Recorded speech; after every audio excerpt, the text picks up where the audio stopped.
Ya ole Amatalia le tātou whamoimoe ne fiafi. Sa whauwhau nei le whatau le tangaloa. Ua iei nei on tātou whisila whai e mua tini o.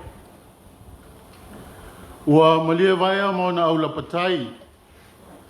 I le alofa maleanga le lei o lo tātou matai. Awa o lele au a tau mai le lei le ngoa ipo le ulua i ali. Tai ai mauso le ngoa ipo tau ili. La lango whaatasi sa tupua. Ta whisila whai le la au al tamaitai. Ta liu ai popoi. Tau tala ma le wha alo alo. Whaiso mātou leo ma whonga tau mori mori. O le awhionga le minista o ngā luenga. Whela wa inga ma Atina'E te tele o le tātou malo. Le awhionga ia ano po olo fiti o fōwa ai. A o se tōwha foi le whionga li teitei whono. Le pūlenga ma lau whainga luenga le pūlenga Uafu mtaulanga. Ma tau te ofo alo whātuai. A whio mai, susu mai, tala mai a ao. Whaaftailo tau tali whaaloalo, ua maua lunga ele nei whaamoe moe. A muli sau steimi. Sau noa le whionga li tamaita i pale mea tōsau tō mtu pala pala. Whaala lanu pa ia o le nei aso. Ai manatu o le awhaanga solo le tātou por kalame. Reverend Moli, Your Honorable Prime Minister, Cabinet Ministers, distinguished guests, ladies and gentlemen. It is an honor, privilege for me to speak on behalf of the Honorable Minister of Works, Transport and Infrastructure, Honorable Olofiti Afova'ai, who is also the responsible minister for the Samoa Ports Authority. To extend our warmest greetings to you all, Talofa Lava, thank you for gracing us with your presence here this evening. Ai se o tātou whaololo maau, i le whiaifo le nganga pa ia i lungo le nei whamoe moe. O le awanoa nei o te walau tuai ma le whaaloalo i lausunga le whawhengainga, lausunga Reverend Moli, mo le Amatalia o le nei sauninga i se, sauninga popo, ma le o whaaloalo.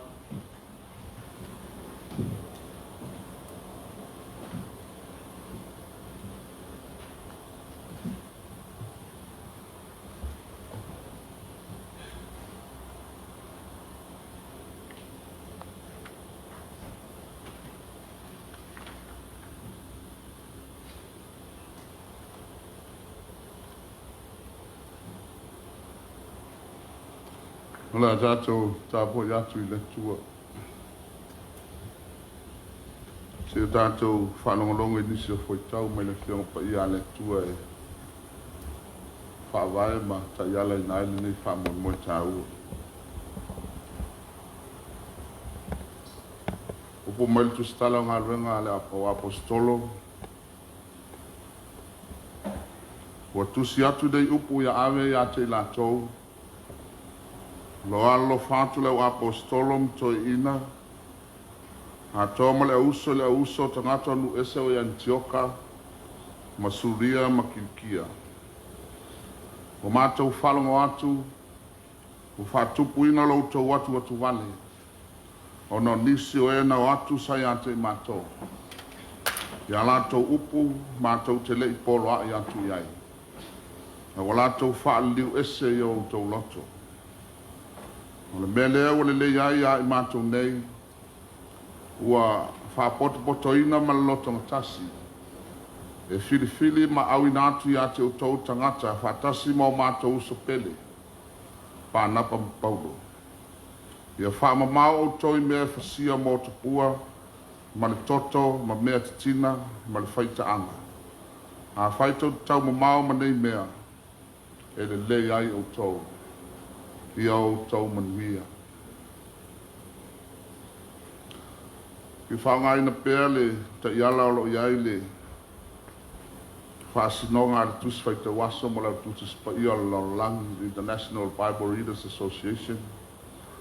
O manatu o tū foi leo lo launga ina I atunu uma le lo lang kerisiano I le ne yaso. E whapea O ala o fesota inga lau tele. Ala o fesota inga lau tele. The social media. Ia leo to e dama le lainga. Le nei vai tau o le soifuanga i le laorangi. I le whaongaina o le social media. A le mea sirio na matautia ua tūlai mai ua o lava i Samoa. Le whaongaina o le social media e whai maa penga e talepe ai mea. Whaaleanga ai tangata. Ma furi tua i la ngona ma manatu. Ia ma whaari ai ma whaunga ese o le poto ma le atamai. Whapena le ata o le tusi sa whaita wina nei. Le whai ngofia le tau amata ina o le ngā luenga ki Luciano ma le whatuina le lua e kale sia i le laolangi. Ina ua amata o na whata ape atu le ua apostolo e na whai masoo Yesu. E o e tāla i le tala le leo le whaoltanga. Tō tere i lātou na lātou talia. Ma lātou tali tonuina le tala o le toi tū manu malo ke riso. A o le mea siri o na whanoa noa. Ona o tangata o e na tutupu ma soifua e tu tonu o le nuu ma le atu nuu. Na ola ma tupu e a Yesu ma whai e ngā luenga o le whaoltanga. O i lātou ia na sili musa. O na lātou tau mawhai e tapē le tala le lei. Ma lātou tau mawhai e apo. I o lātou lava la ngona ma o lātou mahau whaunga se. E whaaleanga i na ai le ngā luenga o le whaalutanga. Ke whina wai le peritome maisi mau taupu ese. Ngala lea na manatu waila wa apostolo. To e whaafo i le mtaupu Yerusalema. I le mea o loo yaila wa apostolo. Loo yaito i ina. Ma i lātou siri o na malama i le whaalutanga. Se o lātou whaia mai se tali o le mtaupu. Ia na ole o Paulo Panapa. Tala noa le mtaupu Yerusalema. O le unga o le mtaupu whai mai. O mai o e ave le tusi lea. That is the social media. O mai o e ave le tusi lea lau i tangata uma o nu ese. Tangata lo tau whaali liwi na mai i le ola whakerisiano. Ma whaalongo longo i au i uteia. O e olo fina wai pea i o lātou lava la ngona. Ia, o le tusi la lea. Ai whaai upo le tusi le whai mai. I au tau manuia. O le social media au pito tā ua lea. O le tusi o le whaamawhanwhana. O le tusi o le whaaloto tele. Ma le tusi o le whala i au ma le whamalos. Ai lau tua i le upu whamanuia. O le mea e siri ona matanga. Ona iai matangata sa i tu tonu o le whala po tonga leo. Na te tewa ese. Whai mai. Na manatu panapa. Lau te o ma le tangata ingo ia Ioane. Po mareko. Ai whai mai Paulo. Aua. Aua le avea le tamal na. Leanga le tamal na tewa mua ese. Ma tau ma whai e whaase se manatu tangata. E tātou o tātou e whai ngā luenga. Ma tā lai le tusi lea. O le tusi o le tala le lei. Tusi o le whaamawhanwhananga. Ma le tusi o le whalai au. E iei le mea tā hua na manatu e la apostolo Paulo. Ma le tua o le tau amtanga o le tala le lei. Ma le whaasala la uina o le tala o le toetu. Na amata mea ai le ngā pa ia le aso pene te koso. Le ana whetalai Yesu i ono so. A o tau tua o Yerusalema. Se iau mua i li lingi ifo ma avifo ia te o tau le mana mai le langi. Tau te mano losi ai. Ma tau o e whai le ngā ruenga. Mena e aona si le fia i tātou uma. So se mea amata mea ai le tua. So se mea fo e whaavai le nganga o le tua. O le melna ea e manu malo. A wai le mawhai lawa e se malosi ese o le neila o lagi. O na ia whai titia, ma whaavai vaia le mana o ke riso. Mea lele tātou whapotonga le nei taia. Lea lawa le winga o le nei whamoe moe. Ia, lea lawa e leo pose lilo talitono leo tau amatamata ngā luenga le tātou malo fo. Mai le whaingo fie. E le whaingo fie le tau amatanga. E le ngata o le tātou whainga malo fo. Ia o nei fwoi whamoe moenga. Leo amata tāpena e le so. E iai lu tau. E iai mea e whai mo whawhita auli mo whawhela vei. Ai a tātou mana tua pēle ta i ala le nei. Ai iai le tangata so i fua e manatu e a mata ni ana ngā luenga ma a mata mea umane te whaia i lona lava poto ma lona lava ata mai. E le i se manuia. Ai a mata mea le tua i mea uma. E mauti noa. E whasoa soani le tua. Ma whaamalo sia i tātou e le tua. And that is our social media that we have to uphold nowadays. Ese mai lo le ano mau social media's way nei. O le mea o te tatalo ai. I tātou o mai le loto e tasi. Tātou ngā ruru e whātasi le nganga e tasi ma le loto e tasi.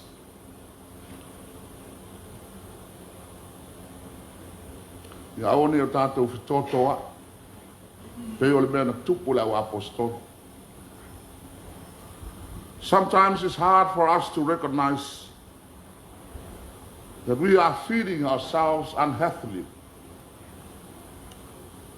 And we might all agree that the internet and particular social medias can be a gateway to the creation of idols. That presenting a false authority in our lives can either engage us in unhelpful practices and ways of thinking, or draw us away from that which is holy and righteous. The warning: we do well to pause and pray before we hit the commencements of our works and our careers. Tātou tālo.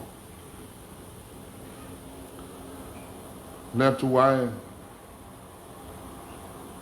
fulisia le talitonunga o Samoa umalava.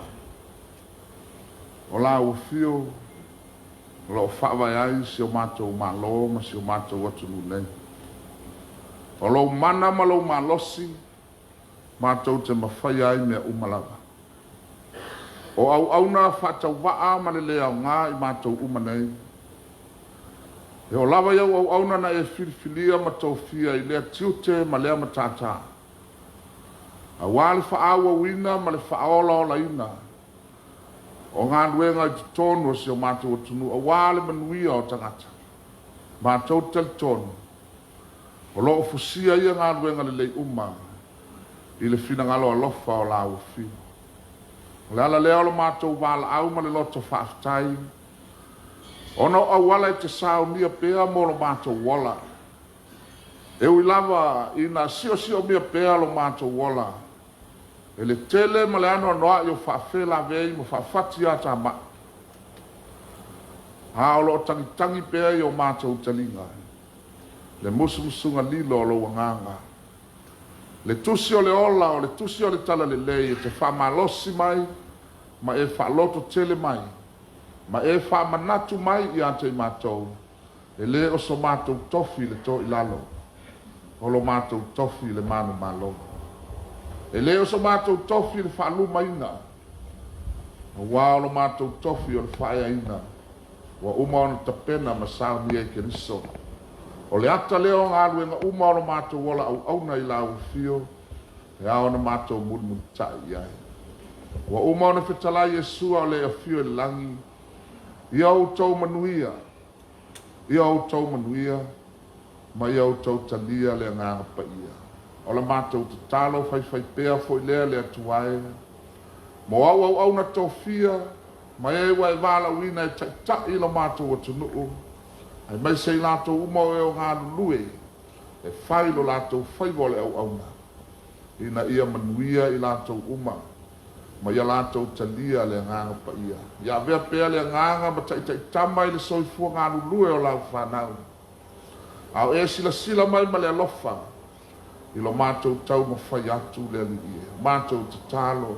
O mea ua whale tonu o lo mātou wola. Ia e whamangalo i mātou. E ala le toto pa ia o Yesu Keriso. O lo mātou te talo. O le ale fuafuanga. Wa e ai le tofale nei malo. A wā le wha moe pe ona mātou poto ai le nei aso. Ia e wha pa ia. Ma ia e wha manuia. E le ngata e amata atu le nei taimi. Malona ngā solonga se ia o ina tau nuu manuia. A wā se mea mātou te fia whaatasi mai. Ia o la mātou te talo lea i le nei tu aso. Staimi o le ata ape le nei mamalu. Tai tai mātou ino whanga o mātou iai. Se ia whaatau nu atu lo mātou wola i lau fio. Te ato whasa mua ma mātou mo boi le poa na nei. Ia whape nao na mulu au loina i mātou e lo wanganga. Whaatasi mau whaabania. Leo lenga lea mali te talo. Malatu i lo suafa Yesu Keriso le li i mali whaora. Amen.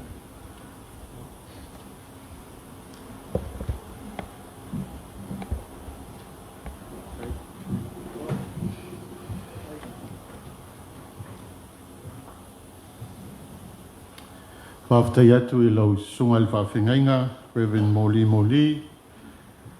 Ia moli sauninga ua, Amatalia nei whamoimoe. Ia longo ia wawe, sa awhia whinga atu lula le whanua i aula sa le vao. Fofonga i ova i taulanga ua molia. Le mātou te talo ia maua pēlo i soifua li tino. Le maa whau si sili soifua whale nganga. Ia walo whawhale le malu i le whionga walo sina. Ia wala wala au e ala ngalwe ngale atua. Next on our program, it is indeed an honor for me to invite the Prime Minister of the Independent State of Samoa, Honorable Fiame Naomi Mtaafa, for your keynote address. Lawa Fiongale, mai te pāngia.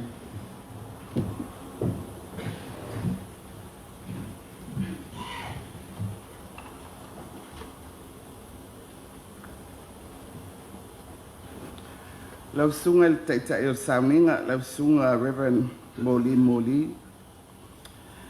Lau fionga i le minsta o ngā wanga stele al malo. Lau tō whā olo fiti a fua wā ai. Fio lau fionga i sui parimia, ma fionga i minsta o kapineta. Ia, tātou whaatasi fo i ma le fionga i taitai fono o komiti whaatono o pūlenga o Uafu ma taulanga. Whaurulunga o mta ngā ruenga ma whaalapu putonga tū ma oti al malo. Whaurulunga o pisinisi. Ia o le pa ia malu o le au wala ulia ali i matamai tai. Ua malama urungalu i le tātou whesila whainga ua maea o na tūlau pua pa ia o le atua. E peo na sa whita i tunga i eile sunga i le whawhiangainga. Ali tātou whatu au ai ngā tausi lea, a wā se manuia o Samoa. Whaaftai le whai talo, whaaftai mō le mānawanga pa ia, ma tālo sanga, e tō matawina ai le nei whaamoe. Ai o le anganga o le me ma le fia, ina ua mawhai o na tātou tapu vai e tasi, mai mta utu nei, mō le Amatalia aloa ia, o le nei Atina'E tele le tātou mālo. Lea ua whesosoani mai iai se tasi o pāanga whawao māloa Samoa. O le whaletupe o le Atina'E o Asia. E tawala mai lea i lona ofisa ua whaatuina i Apia. I le latou sao e ala mai se fesoasoani e tusa ma le ono sefululua tesi 2.1 miliona tala Amerika. A o le sao le tatou malo e sefululua tesi 7 miliona tala Amerika. Ma maua ai le tau atoa o nei Atina'E e tusa ma le 7.5 tesi ma le 3 miliona tala Amerika. O le nei Atina'E, o le asiitia ai le lei, ma le saonga le mu, o le whaatinoina o ngā ruenga I lungo Uafu I Apia, ai maise o le siitia, o le ngawhatia o na tali atu I a afianga, o le swinga o le tau, ma whaalawe lave whaale natura. O le ato e whausiaina, le talingalu, mo le pui pui o le Uafu, ma o loo au fia ai foi, ma le whausiaina, o se nofuanga mo le siakiina, o pusa o loa, e le mtanga ruenga o tiute, e whaonga ina ai se masini wha ata fou, ma o le teimi mua mua lea, ua iei se masini wha pea mo ngā ruenga ale ofisa o le tiute. O se teimi tala whea ngai le nei, e whausia ai Atina'E wha pe nei, e ngawhatia o na tali atu I a afianga o ngaonga o le swinga o le tau, ma o le anganga whange e tia I lo tātou malo, le ngā lulue whapaanga ma le whalitupe o le Atina'E o Asia, I le nei Atina'E au ngā mo Samoa. Ma o vaenga o le nei Atina'E o le au fia ai, le toe whausiaina o le talingalu mo le puipuinga. Le whausiaina o se vaa toso vaa fou mo le pulenga. Whaatawina mai o se whaata fou mo le siakiina o pusa o loa. Le whaaleleia o vaenga e le I whaataina o le Uafu. Le whaopopoina o vaenga fou e sulu I ai pusa o loa malulu. O moli fou mo le Uafu atoa, o afi whaale o leo fou mo lungo o le Uafu. Whale fou ma ngā luenga whaale leo masini o lo whaongaina I lungo o le Uafu. Whale mo le whaata fou o le ofisa o le tiute.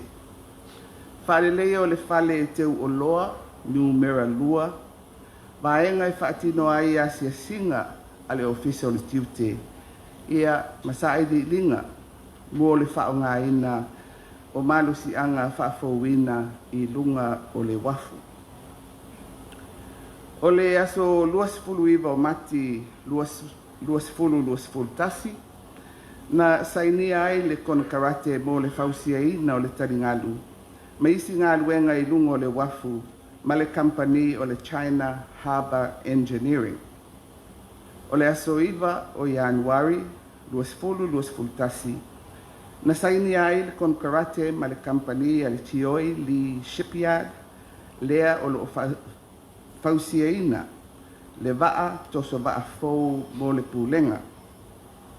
O le konkarate mo le asiasia ma le siakiina o ngā ruenga a le China Harbour na sainia ma le Peka International o le faufautua whaapitoa I le aso valu o Novema 2.20 ai o le konkarate mo le whaatinonga o se sailinga mo le avea ai o le Uafu I Apia ma Uafu e whaongaina ma lo sianga whaafauina na sainia ma le faufautua whaapitoa a le Hoskinin DHB Maiholani I le aso 10 o Novema 2.20. O le Amatalia Aluaia le fausiaina o le taringalu ma isi ngā luenga I lunga o le Uafu I le aso 10 au kuso I le tausanga nei ma e wha moe moe e wha mai aina I le aso 30 o mati I tausanga 2.5. E taualatu se leo o le malo I le ofisa o le whalitupe o Atina'E o Asia I Apia. E momoli I le whaafitaitele a le malo Samoa o na o le whaawau pea o na tu mai le fisosoani e whaatupeina i Atina'e mo o mia tele, mo le Atina'e o Samoa. Whaaftai atu i le taitei whono, ma le komiti whaatonu o le pūlenga mo le awhaingaruenga o le pūlenga o Uafu ma taulanga, mo tāpenanga o le nei Atina'e tāua. E whaaftai atu i le mtāngaruenga o tupe, ma le mtāngaruenga o le vai whafo, mo wheso o tainga, ma tāpenanga uma ua mawai nei wheso soani tau tupe. Ia o le upo o le tunu, a wheso o tai le lau, ma le lave lau. Ua o ai le au au, ona fto am whailea, ona tā ua au le ina i lau. E whapena le nei miti, o se whamoemoe sa tau mate pe tua mania, ai whaafstai o le nei tae au, ua tepa i ula, ma ua maualunga ai, le vi inga o le atua. Ia whamanuia mai le atua i le nei Atina'e, ina ia whasosoani tele, mo le Atina'e ina manuia o Samoa, malona lumanai. O te fia whailo atu, o a tatala aloa ia nei le Amatalia aloa ia, o le nei Atina'e, mo le si itia o le saunga le mu, pui ngā malu, ma le ngā whatia o na tali atu i a fianga o le tau, ma whaalawe lave whaale nātura o le tātou Uafu whaavao malo i Apia nei soifua.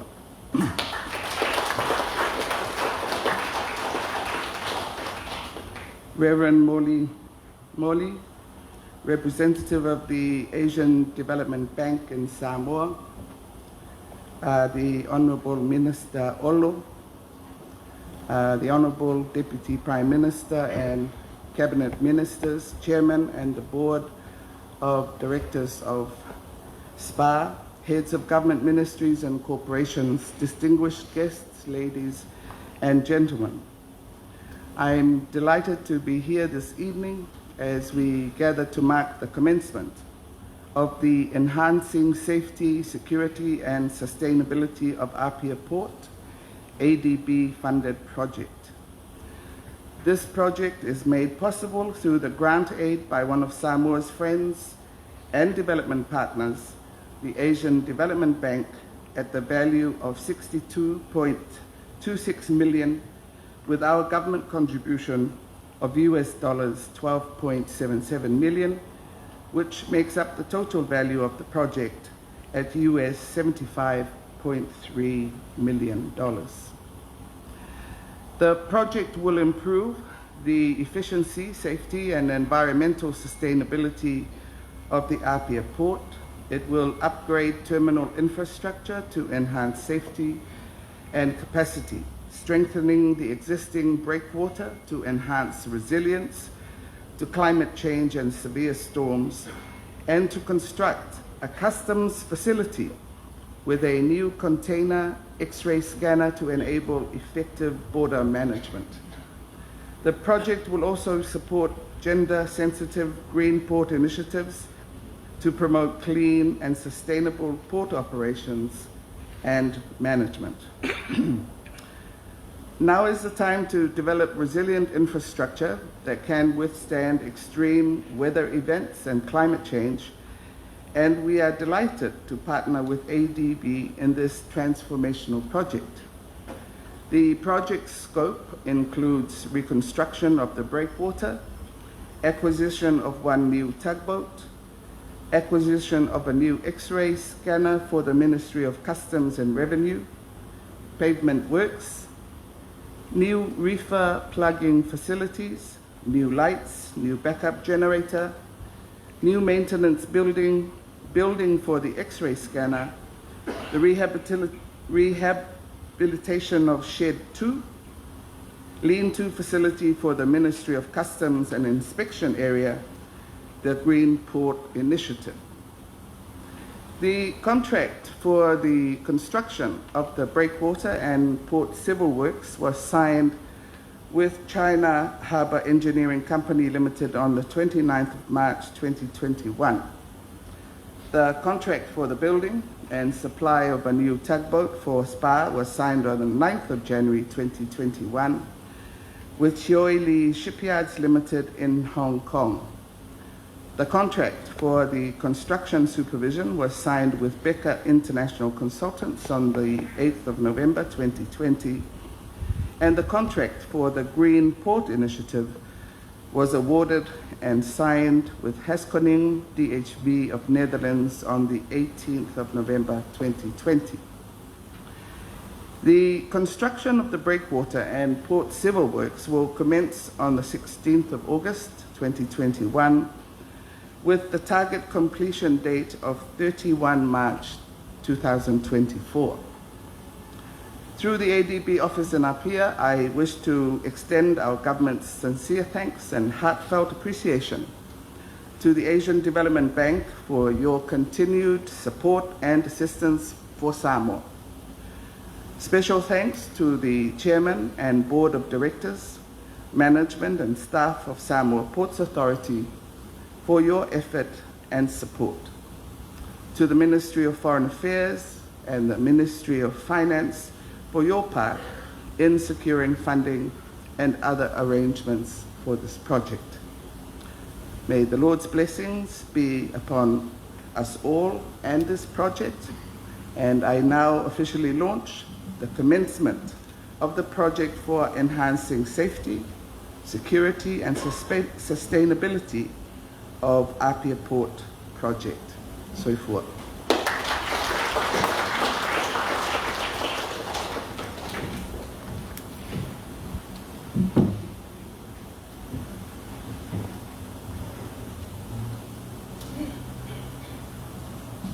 Ya umalo sau noa I lau whionga le tamaita I pāle mia. Le awa longo I longo a le whaafonganga I le sau noa ngā mātango fie. Lau whionga le taitai o le malo. Ya talo lava ia maua pēr lau so I fua lau le le tino. Le mawhau si sili lau so I fua whale nganga. Ya awa lava le whatinoina o lo walawina.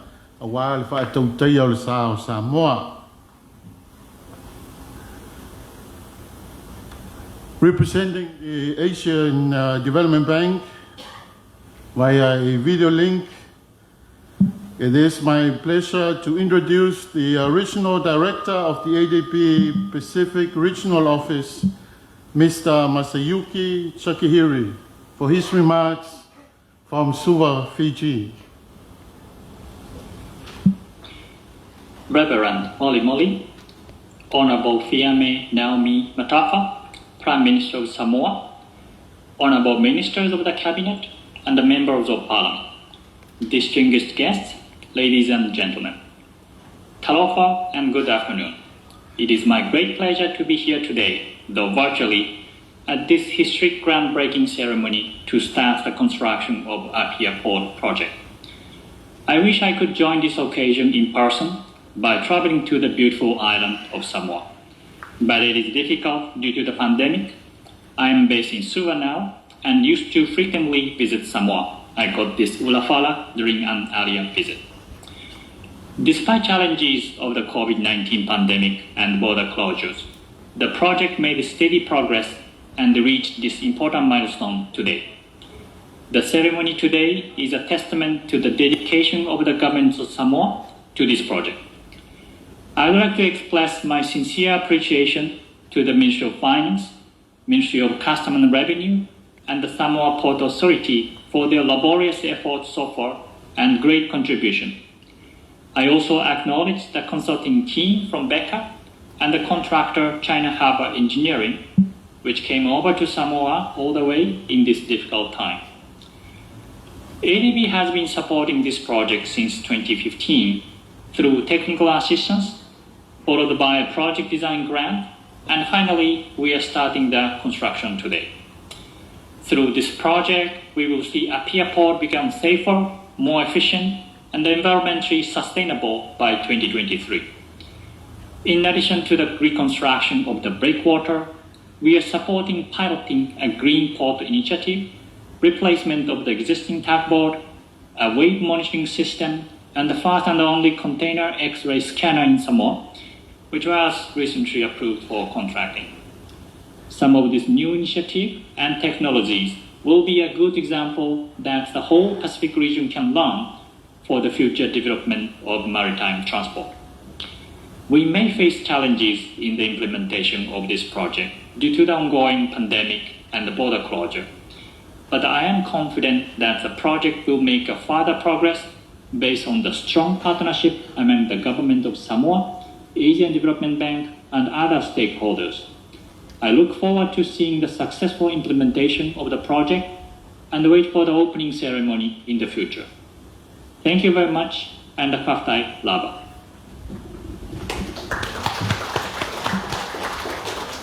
Yeah, thank you, Your Excellency. Wa tātou tanu mai le vaenga mulmule o le tātou por kalame ni fiafi ia o le Suaina lea o le Ele'Ele e whaelo ai foi le Amatalia o le nei wha moe moe. We've come to the last part of our program this evening. I wish to invite the Honourable Prime Minister, the Honourable Minister of Works, Transport and Infrastructure, Lau Whionga le Teiteifono, Mr. Chairman Tuiloma Slade, the representative of the Asian Development Bank, Ms. Talia Loibo, the representative of China Harbour Engineering, Mr. Eric Luo, and the representative from Peka International New Zealand, Mr. Matt Sherbet. Can you please make your way to the front here for officiating the groundbreaking ceremony?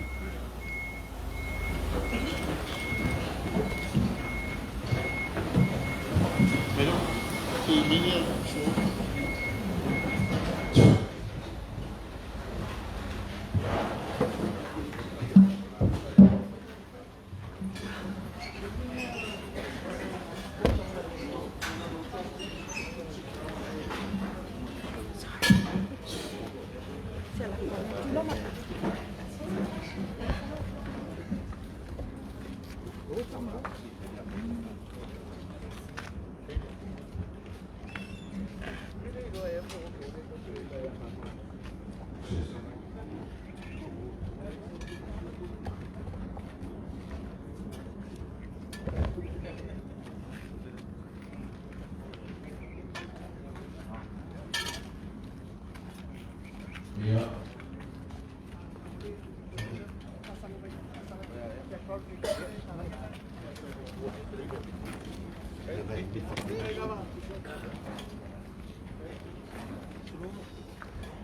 Ia e vea nei ai mafota mononi la fiona le pure la falulunga tana lena o Uafu talana to fa soalo ia e madu to fa tei ai ia le sosoni al tato fa toma le ipi ia fa te fo i le sosoni tato malo ua patolu ina nei fa moe mai eta tunuma o le nei fa moe o se fa e pa social media le tua pe ona Samoa ma fa au mai ama i le mana e Samoa ia mai fa ma bia mai le tua nei fa moe